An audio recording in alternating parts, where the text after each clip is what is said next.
എല്ലാവർക്കും നമസ്തേ. കഴിഞ്ഞ ആഴ്ച ഡൽഹിയിലുണ്ടായ ദൗർഭാഗ്യകരമായ ഒരു സംഭവമാണ് ചെങ്കോട്ടയ്ക്കടുത്ത് നടന്ന ബോംബ് സ്ഫോടനം. അത് നടന്ന സമയത്ത് നമ്മുടെ മാധ്യമങ്ങൾ നടത്തിയ ആ ചർച്ചകളെക്കുറിച്ചാണ് നമ്മൾ ചിന്തിക്കേണ്ടത്. കേരളത്തിലെ ഒരു മാധ്യമം മറ്റ് മാധ്യമങ്ങളെല്ലാം ഇതിനെതിരെ ചർച്ച ചെയ്തപ്പോൾ കേരളത്തിലെ ഒരു മാധ്യമം, അതായത് ഒരു തീവ്രവാദ സംഘടനയുടെ ഉടമസ്ഥതയിലുള്ള ചാനൽ, അത് വേറെ ഒരു ചാനലുമല്ല, മാധ്യമം ദിനപത്രവും അവരുടെ ചാനലായ മീഡിയ വൺ, ഈ രണ്ടെണ്ണമാണ് ഈ തീവ്രവാദി പ്രസ്ഥാനമായ ജമാഅത്തെ ഇസ്ലാമി നടത്തുന്ന മാധ്യമ സ്ഥാപനങ്ങൾ.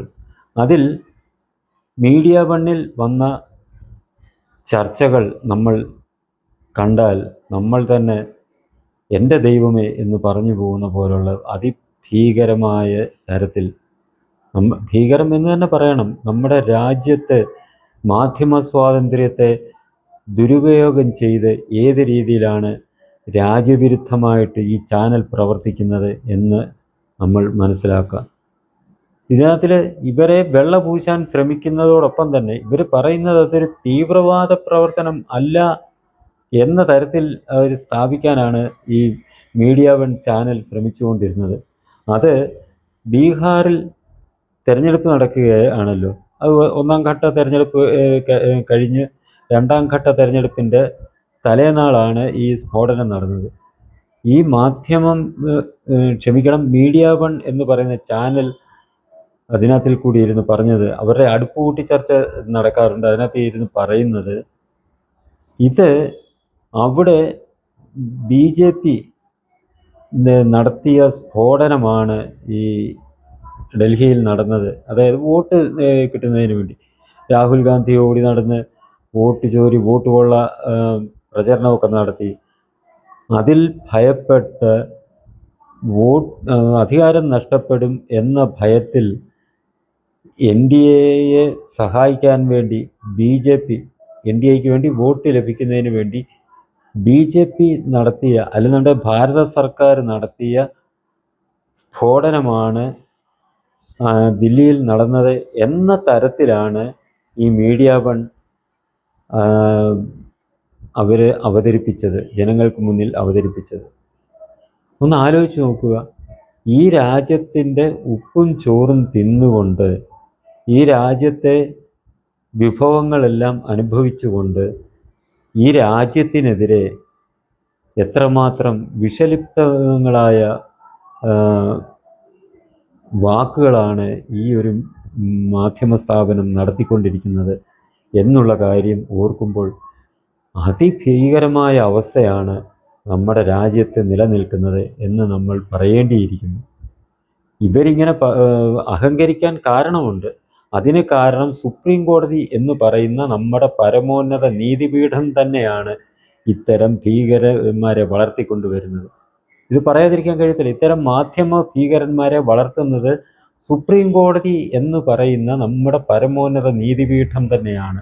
കാരണം വർഷങ്ങൾക്ക് മുമ്പ് ഇവർ ദേശവിരുദ്ധമായിട്ടുള്ള ഒരു വാർത്ത അവർ ചാനൽ കൂടി പുറത്തുവിട്ടു.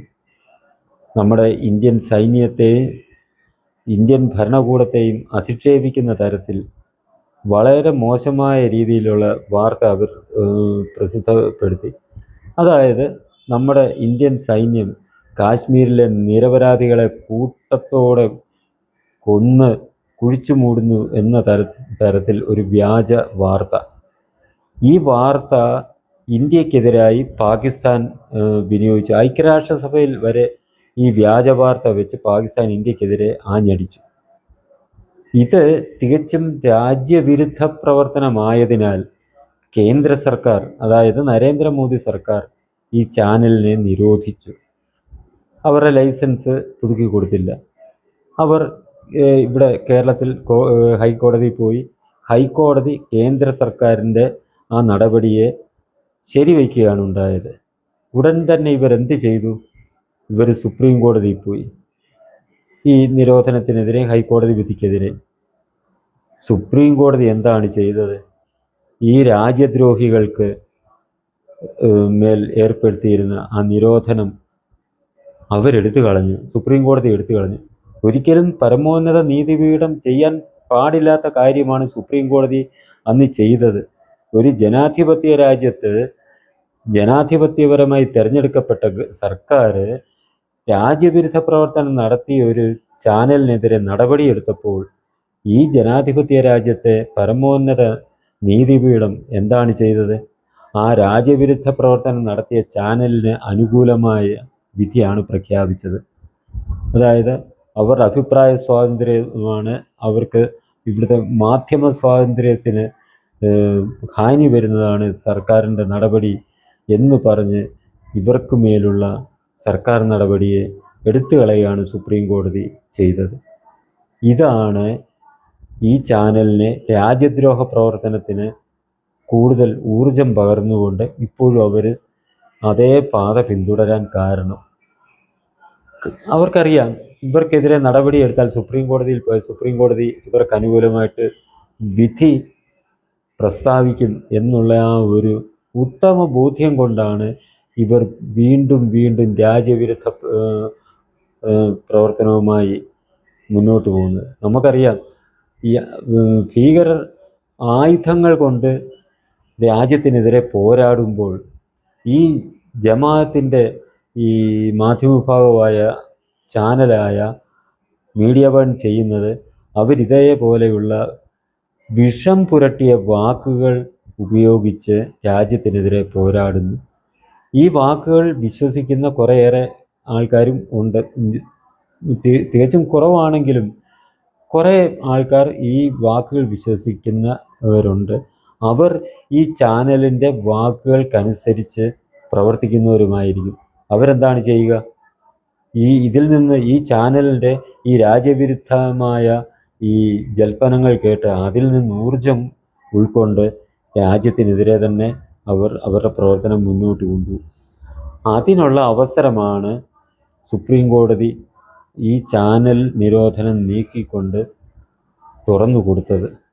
ഇത് ഒരിക്കലും സത്യത്തിൽ അന്ന് സർക്കാർ ആ സുപ്രീം കോടതി വിധിയെ അംഗീകരിക്കാൻ പാടില്ലായിരുന്നു. കേന്ദ്ര സർക്കാർ ഒരിക്കലും ആ വിധിയെ അംഗീകരിക്കാൻ പാടില്ലായിരുന്നു.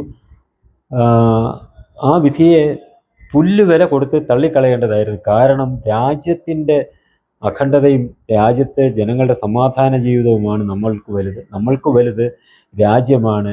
ഈ കോടതിയുടെ തെറ്റായ വിധിയല്ല എന്ന് തീരുമാനിച്ച് ആ വിധിയെ തള്ളിക്കളയുകയായിരുന്നു അത് ചെയ്യേണ്ടത്. അന്നേരം പുറമേ ഒരു ചർച്ചയുണ്ടാകും, പ്രതിപക്ഷങ്ങൾ ഉൾപ്പെടെ എടുത്തിടും സർക്കാർ സുപ്രീം കോടതിയുമായിട്ട് ഏറ്റുമുട്ടാൻ തീരുമാനിച്ചത്, ഏറ്റുമുട്ടുന്നു എന്ന് പറയും. അങ്ങനെ പ്രചരണം നടത്തട്ടെ എന്ന് തന്നെ കരുതണമാർ. കാരണം ജനങ്ങൾ സുപ്രീം കോടതിയോടൊപ്പമല്ല, അവർ തെരഞ്ഞെടുത്ത് വിട്ട രാജ്യ സർക്കാരിനോട്, ഈ രാജ്യം ഭരിക്കാൻ അവർ അധികാരപ്പെടുത്തിയ അധികാരികളോടാണ് ജനങ്ങൾ എന്നും ഒപ്പം നിൽക്കുന്നത് എന്നുള്ള ചിന്ത സത്യത്തിൽ അന്ന് കേന്ദ്ര സർക്കാർ പുലർത്തണമായിരുന്നു. അതനുസരിച്ച് സുപ്രീം കോടതിക്ക് ശക്തമായ ഒരു സന്ദേശം നൽകണമായിരുന്നു. ഇത് ജനങ്ങളാൽ തിരഞ്ഞെടുക്കപ്പെട്ട സർക്കാരാണ് ഇവിടെ ഭരിക്കുന്നത്. ഈ രാജ്യത്തിൻ്റെ സുരക്ഷയും ഈ രാജ്യത്തിൻ്റെ അഖണ്ഡതയും കാത്തു സൂക്ഷിക്കുന്നതിന് വേണ്ടി ജനങ്ങൾ ഞങ്ങളെയാണ് ചുമതലപ്പെടുത്തിയിരിക്കുന്നത്. നിങ്ങളുടെ കടമ ഈ ജനങ്ങൾക്കുണ്ടാകുന്ന ഈ ഭരണഘടനയ്ക്കുള്ളിൽ നിന്നുകൊണ്ട് ജനങ്ങളുടെ ആ നീതിപൂർവമായിട്ടുള്ള കാര്യങ്ങൾ നടത്തുന്നതിന്, അല്ലെങ്കിൽ ജനങ്ങൾക്ക് ലഭിക്കേണ്ട ന്യായത്തിന് മേൽ കടന്നുകയറ്റം ഉണ്ടായി അന്യായം അവർക്ക് മേൽ പ്രയോഗിക്കപ്പെട്ടാൽ അതിന് പരിഹാരം കാണാൻ നിങ്ങൾ ശ്രമിക്കുക. അതുമാത്രമാണ് നിങ്ങളുടെ കടമ. അല്ലാതെ രാജ്യത്തിൻ്റെ സുരക്ഷ തിരഞ്ഞെടുക്കപ്പെട്ട ഗവൺമെൻറ്റിനാണ്. അതുകൊണ്ട് ഞങ്ങൾ ഈ വിധിയെ മാനിക്കുന്നില്ല എന്നുള്ള ഒരു ശക്തമായ നിലപാട് അന്ന് കേന്ദ്ര സർക്കാർ കൈക്കൊള്ളേണ്ടിയിരുന്നു. എന്നിട്ട് ഇങ്ങനെ ഒരു സന്ദേശം സുപ്രീം കോടതിക്ക് കൊടുക്കണം. ഒന്നുകിൽ നിങ്ങൾ ഭരണത്തിൽ ഇടപെടാതിരിക്കുക, അല്ലെങ്കിൽ നിങ്ങൾ ഈ പിൻവാതിലിൽ കൂടി ഇരുന്ന് പിൻസീറ്റിൽ ഇരുന്നു കൊണ്ട് ഭരിക്കാൻ ശ്രമിക്കാതെ ഭരണത്തിൽ കൈകടത്താൻ ശ്രമിക്കാതെ നിങ്ങൾ നേരിട്ട് നിങ്ങളങ്ങ് ഭരിച്ചുകൊള്ളൂ എന്ന് ഉള്ള ശക്തമായ ഒരു സന്ദേശം തന്നെ നമ്മൾ ജനങ്ങൾക്ക് ഈ കേന്ദ്ര സർക്കാർ സുപ്രീം കോടതിക്ക് നൽകേണ്ടിയിരുന്നു. അതിന് തയ്യാറാകാതിരുന്നത് സത്യത്തിൽ കേന്ദ്ര സർക്കാരിൻ്റെ തെറ്റ് തന്നെയാണ് എന്ന് പറയാതിരിക്കാൻ കഴിയുകയില്ല. കാരണം അങ്ങനെ അന്ന് ധീരവും ശക്തവുമായ ഒരു നിലപാടെടുത്തിരുന്നുവെങ്കിൽ ഇന്നത്തെ ഈ അവസ്ഥ ഈ രാജ്യത്തിനുള്ളിൽ ഇരുന്നു കൊണ്ട് കോടതിയുടെ സംരക്ഷണം ലഭിച്ചതുകൊണ്ട് രാജ്യത്തിനെതിരെ ഇങ്ങനെ പ്രവർത്തിക്കുന്ന ഒരു കൂട്ടർ പത്തി താഴ്ത്തി മര്യാദയ്ക്ക് രാജ്യത്ത് കഴിയുമായിരുന്നു എന്നുള്ള കാര്യം നമ്മൾക്ക് സംശയലേശമില്ലാതെ തന്നെ നമ്മൾക്ക് ചിന്തിക്കാവുന്നതേയുള്ളൂ. അങ്ങനെ തന്നെ സംഭവിക്കുമായിരുന്നു. എന്നാൽ ഇപ്പോൾ സംഭവിച്ചിരിക്കുന്നത് എന്താണ്? രാജ്യത്തിനെതിരെ എന്ത് പറഞ്ഞാലും അത് മാധ്യമ സ്വാതന്ത്ര്യത്തിൻ്റെ ലേബൽ മുദ്ര ചാർത്തിക്കൊണ്ട് സ്വതന്ത്രമായി അങ്ങ് പ്രകടിപ്പിച്ചുകൊണ്ടിരിക്കുകയാണ് രാജ്യത്തിനെതിരായിട്ടുള്ള ആ ഒരു അഭിപ്രായങ്ങൾ. ഇത് എത്ര നാൾ ഈ രീതിയിൽ നമുക്ക് ഈ രാജ്യത്തിന് മുന്നോട്ട് പോകാൻ കഴിയും? കേന്ദ്രം ശക്തമായ ഒരു നിലപാടെടുക്കുക, കേന്ദ്ര സർക്കാർ ശക്തമായ നിലപാടെടുക്കുക. കോടതികൾക്ക് ഇത്തരം കാര്യങ്ങളിൽ ഇടപെടാൻ ഒരു അധികാരവും ഇല്ല എന്നുള്ള രീതിയിലുള്ള ശക്തമായ നിലപാടുകൾ എടുക്കുക. കാരണം ഈ രാജ്യം ഭരിക്കാൻ ജനങ്ങൾ തിരഞ്ഞെടുത്തിരിക്കുന്ന സുപ്രീം കോടതിയല്ല, ജനപ്രതിനിധികളെയാണ്. പാർലമെൻറ്റാണ് ഇവിടുത്തെ പരമോന്നത നിയമനിർമ്മാണ സഭ. ആ പാർലമെൻറ്റ് പാസ്സാക്കുന്ന നിയമങ്ങൾ അല്ലെങ്കിൽ ജനങ്ങൾ തിരഞ്ഞെടുത്ത് വിട്ടിരിക്കുന്ന ഭരണാധികാരികൾ എടുക്കുന്ന തീരുമാനം ഇവിടുത്തെ ജനങ്ങളുടെ തീരുമാനമാണ്. ആ ജനങ്ങളുടെ തീരുമാനത്തിനെ അട്ടിമറിക്കാനോ അത് പാടില്ല എന്ന് പറയാനോ ഇവിടെ കോടതികൾക്ക് ഒരധികാരവും ഇല്ല എന്നുള്ള കാര്യം ശക്തവും വ്യക്തവുമായ ഭാഷയിൽ കോടതികളെ ബോധ്യപ്പെടുത്താനും അറിയിക്കാനും നമ്മുടെ കേന്ദ്ര സർക്കാർ തയ്യാറാകണം. ഇനിയെങ്കിലും അതിനുള്ള നടപടികൾ കേന്ദ്രം സ്വീകരിക്കണം.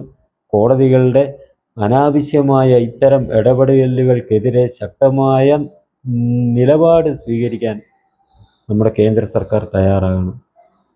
ഈ ചാനൽ നിങ്ങൾക്കിഷ്ടമായെങ്കിലും പുതിയ വീഡിയോകൾ ലഭിക്കുന്നതിനും ചാനൽ സബ്സ്ക്രൈബ് ചെയ്യുക.